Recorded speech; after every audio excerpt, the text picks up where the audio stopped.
اسلامی شریعت کے دلائل میں اور اس کے ماخذ کی حیثیت سے قرآن کریم احادیث شریفہ کے بعد تیسرا درجہ اجماع امت کا ہے۔ امت کے مجتہدین اگر کسی ایک مسئلے پہ اتفاق کر لیں اس کو اجماع کہا جاتا ہے۔ قرآن کریم میں اس کی دلیل سورہ نساء کی آیت نمبر 115 ہے۔ وَمَن يُشَاقِقِ الرَّسُولَ مِن بَعْدِ مَا تَبَيَّنَ لَهُ الْهُدَىٰ وَيَتَّبِعْ غَيْرَ سَبِيلِ الْمُؤْمِنِينَ نُوَلِّهِ مَا تَوَلَّىٰ وَنُصْلِهِ جَهَنَّمَ وَسَاءَتْ مَصِيرًا۔ اس کا ترجمہ یہ کہ جو شخص نبی اکرم صلی اللہ علیہ وسلم کی مخالفت کرتا ہے ہدایت کو واضح ہونے کے بعد، اور جو شخص مومنین کے رستے سے علیحدہ رستہ اختیار کرتا ہے، ان دونوں لوگوں کی سزا کیا ہے؟ نُوَلِّهِ مَا تَوَلَّىٰ، وہ جس طرف منہ پھیرتا ہے ہم اسی طرف اس کے منہ کو پھیر دیتے ہیں، اور اس کی سزا یہ ہے کہ وَنُصْلِهِ جہنم، اس کو جہنم میں داخل کر دیتے ہیں۔ وَسَاءَتْ مَصِيرًا، یہ برا ٹھکانہ۔ حضرات مفسرین، حضرات محدثین، حضرات فقہائے امت نے اجماع امت کے حجت ہونے پر اس آیت کو بنیاد بنایا۔ ٹھیک ہے، ہمارے دوست رامدی صاحب چونکہ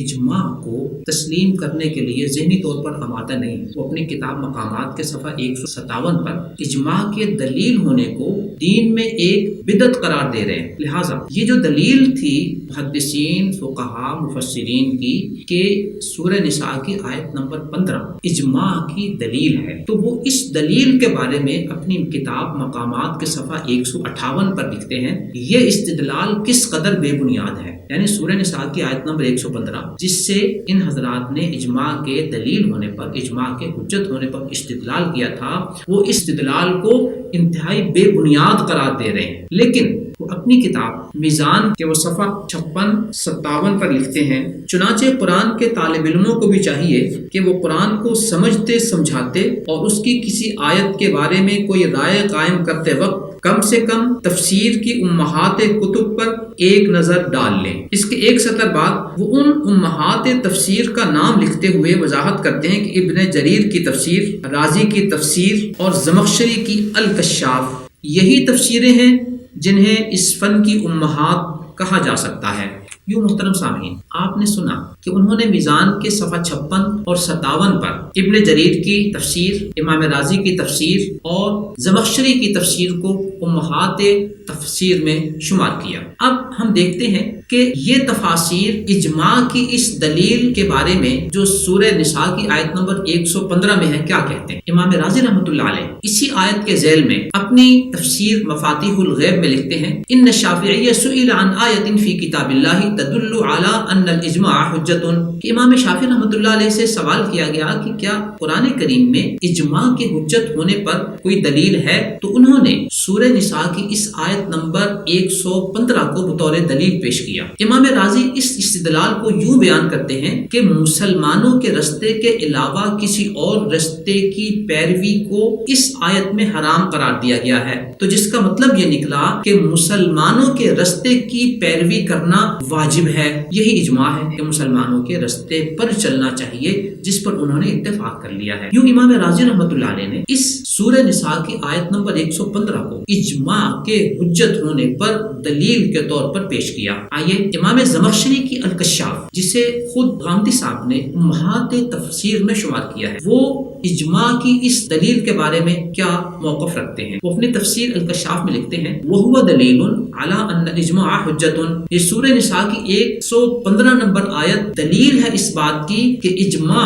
حجت ہے، لا تجوز مخالفتها، اس اجماع کی مخالفت جائز نہیں ہے، کما لا تجوز مخالفت الکتاب والسنہ، جیسے کتاب و سنت کی مخالفت جائز نہیں ہے، اس لیے لأن اللہ عز وجل جمع بین اتباع سبیل غیر المؤمنین و بین مشاقۃ الرسول فی الشرط، اللہ تعالیٰ نے شروع میں نبی اکرم صلی اللہ علیہ وسلم کی مخالفت اور مسلمانوں کے رستے سے علیحدہ کوئی اور رستے اختیار کرنے کو ابتدا میں بطور شرط رکھا ہے، اور اس کا نتیجہ کیا بیان فرمایا؟ نتیجے میں وعید کے طور پر یہ کہا کہ نوَلِّهِ مَا تَوَلَّىٰ وَنُصْلِهِ جَهَنَّمَ، تو اس وعید سے پتہ چلا ان دونوں چیزوں کی پیروی واجب ہے، نبی اکرم صلی اللہ علیہ وسلم کی پیروی بھی واجب ہے اور مسلمانوں کے رستے کی پیروی بھی واجب ہے۔ کیوں محترم سامعین، آپ نے نوٹ فرمایا، نمبر 1 ہمارے دوست غامدی صاحب نے سورہ نساء کی اس آیت کو اجماع کے لیے حجت ہونے کو بے بنیاد استدلال قرار دیا، پھر خود ہی اپنی کتاب میزان کے صفحہ 56 اور 57 پر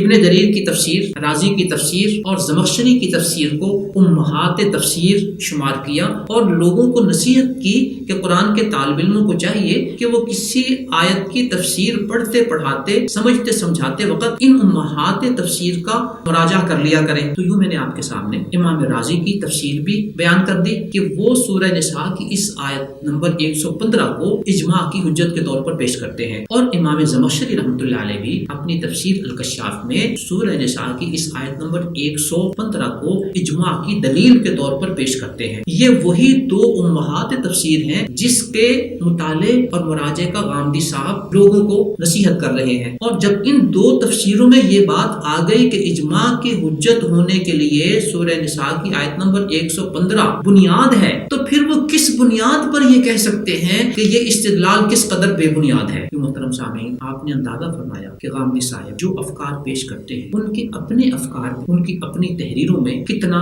ٹکراؤ ہے، یہ اس کا ایک نمونہ ہے۔ اگر غور سے ان کی تعلیمات کو پڑھا جائے تو یہ ٹکراؤ، یہ تضاد، یہ تناقض آپ کو جگہ جگہ پہ اور بارہا مختلف مقامات پہ نظر آئے گا۔ اس سے آپ یہ بھی اندازہ لگا سکتے ان کے افکار میں کتنی جان ہے اور ان کے نظریات میں کتنا ٹھہراؤ ہے۔ اللہ رب العزت ہمیں امت اسلامیہ کے مفسرین، محدثین اور فقہاء کے ساتھ جوڑے رکھے، اور 15ویں صدی میں ہمارے یہ دوست جو نت نئے افکار پیش کر رہے ہیں اور وہ بھی ناپختہ سوچ کی بنیاد پر، اللہ تعالیٰ ہمیں ان سے محفوظ فرمائے۔ آمین۔